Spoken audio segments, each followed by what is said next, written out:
The original Dynaudio C1 was considered a high-quality, flagship bookshelf speaker, but had a few issues, such as lack of detail and low-level playback.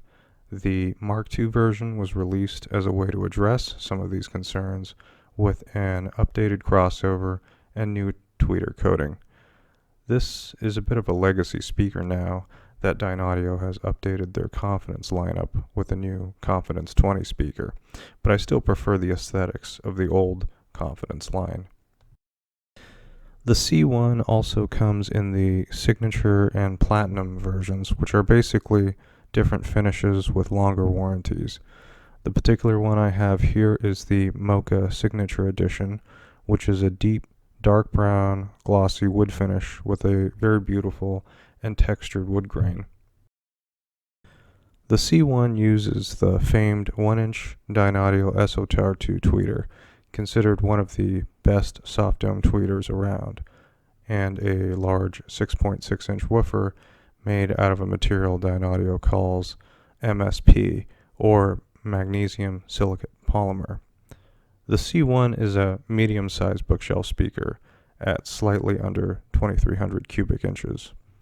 The speaker itself has a cabinet that is 0.8 inches thick with a 1.25 inch thick front baffle that's mounted on a 0.3 inch MDF spacer on top of the cabinet, making the front side of the box where the drivers are mounted nearly 2.5 inches thick. The Dynaudio C1 is one of the most elegant, well-built speakers I've come across. The sound signature is warm, mellow sounding, with a tad too much bass, even far away from the wall. The C1s come with rear port plugs, which I recommend, as they tame the bass quite a bit. It's one of the easiest sound signatures I've listened to. The stereophile measurements of the original show a speaker that's very neutral on axis. However, the off-axis measurements show a dip in the crossover region between 1 and 2 kilohertz. This is something that isn't uncommon when a 1-inch tweeter is mated with a large woofer pushing 7 inches. The reason this happens is the woofer is beaming or becoming directional at the top of its frequency range, and the tweeter is not crossed over quite low enough to cover the ensuing gap. For example, in my listening location, I used these near field and measured these with the speakers pointed straight forward. Here you can see in the measurements that there's that same dip present that's shown in the stereophile measurements.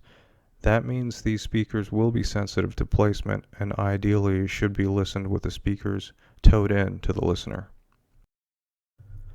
Unlike a coaxial speaker or a tweeter with a large waveguide, the design is not one that focuses on controlled or uniform dispersion, so there's definitely a more limited sweet spot. You will need to take some care with placement to get the best sound out of these.